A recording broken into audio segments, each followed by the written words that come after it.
Our next speakers will be Sarah and Isabel Counihan-Sanchez.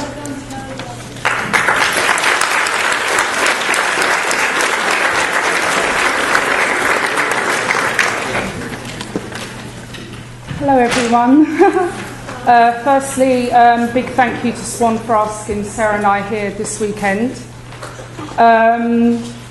SWAN have supported our family housing campaign from the beginning. We have a baby campaign because we've been going since November of last year, so this is quite new to us. To give you more insight into the campaign, I am going to hand over to Sarah, but I would like to ask you all to have a look at our documentary made on YouTube. If you tap in Isabel Counihan-Sanchez, it does give you an overall clearer understanding of what is going on. And for future events, Facebook page, the Counihan-Sanchez Family Housing Campaign. I'd also like to remind everyone of 2 dates which we will be supporting. Global Women's Strike on the 1st of May, Wednesday, which is to launch the petition for a living wage for mothers and other carers. And Saturday the 11th of May, Central Hall, Westminster, which is the Benefit Justice Summit 2. You'll find all the details on our pages as well, so if people would look at those things, we would greatly appreciate it. And now I will give you to Sarah. Thank you.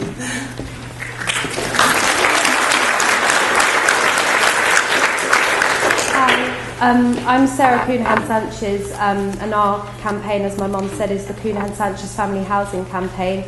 I'm just going to give a brief overview of our family situation and how that started the campaign. My grandfather died a few years ago, and my dad inherited his land in Ireland. It's farming land, it doesn't have any planning permission, it's permanently waterlogged, and we only get £18 weekly income from it because it is grazing land. As soon as that went into my dad's name, he declared it honestly to the council. A year and a half later, he went for a standard income review, and he ticked off that he had land as he did the first time.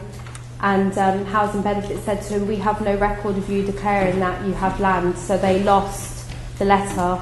And then a few days later, when my mum was taking my brother to school, she got a phone call from Housing Benefit and said, "You're not entitled to Housing Benefit and you owe a back pay of £76,000. So, yeah, a big amount of money. She stepped in front of a bus, and luckily the bus driver saw her. We were then given an eviction date because my mum and dad couldn't afford to pay the rent without the Housing Benefit because the private rents in London are so high. The house rent was £690 a week, which is ridiculous. It's criminal. Social services then got involved, the situation got bigger, there was talk about me and my brothers and sister going into foster care, so it was ridiculous. So we were placed in temporary accommodation in Ealing in April of last year. Me, my brothers and sister go to school in Brent, so there is the travelling from borough to borough on a daily basis, there and back. We wanted to fight back because we realised that we aren't the only people being affected by the cuts and evictions. So we held a public meeting in Kilburn where we lived before we were evicted, and a lot of people came, which was really good. We shared our story, and other people had the opportunity to share theirs as well. And we realised just how bad the situation was, because I'll be honest, before this happened, in terms of politics, I didn't understand everything because I'm only 15. I didn't know. So then we started to have protests and marches and giving out leaflets to people that might be affected in the same way we were. We started having protests in front of Brent Town Hall, which we are now barred from entering, even though it's a public.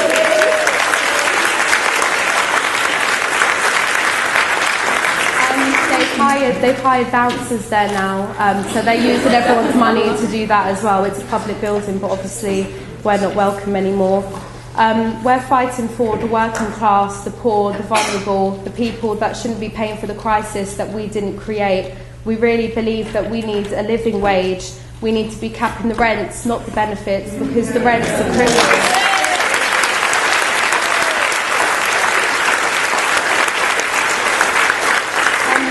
I do believe that we can achieve our fight back against the government and what they're doing to people at the moment, but everyone that is taking part in the fight back needs to believe it as well. because if we're all just talking about how we don't like what's happening to us and we don't do anything, then they're not going to know, and they're just going to think that they can walk over us and we're not going to stand for it anymore. So I just want to finish on the point that we are going to shout until we get what we all deserve, because we've been put in a situation that we don't deserve to be in. So check our Twitter, our Facebook pages, and if you want to speak to any of us in the lunch break, and maybe get direct email addresses to join the campaign. So thank you everyone for listening.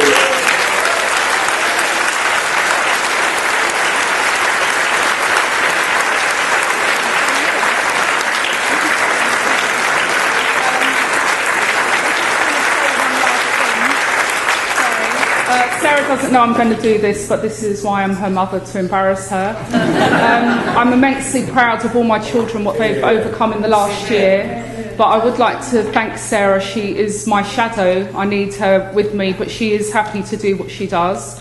Like she said, she is only 15, but on Monday she will be 16, which I would like us all maybe to sing happy birthday.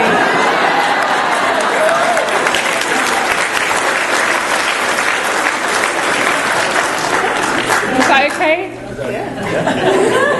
Happy birthday to you. Happy birthday to you. Happy birthday, dear Sarah.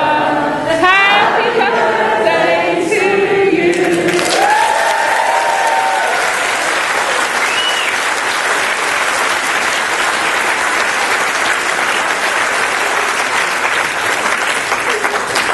Thanks very much for that, Sarah and Isabel. It's a really inspiring story, and nice to have some singing at the SWAN conference as well.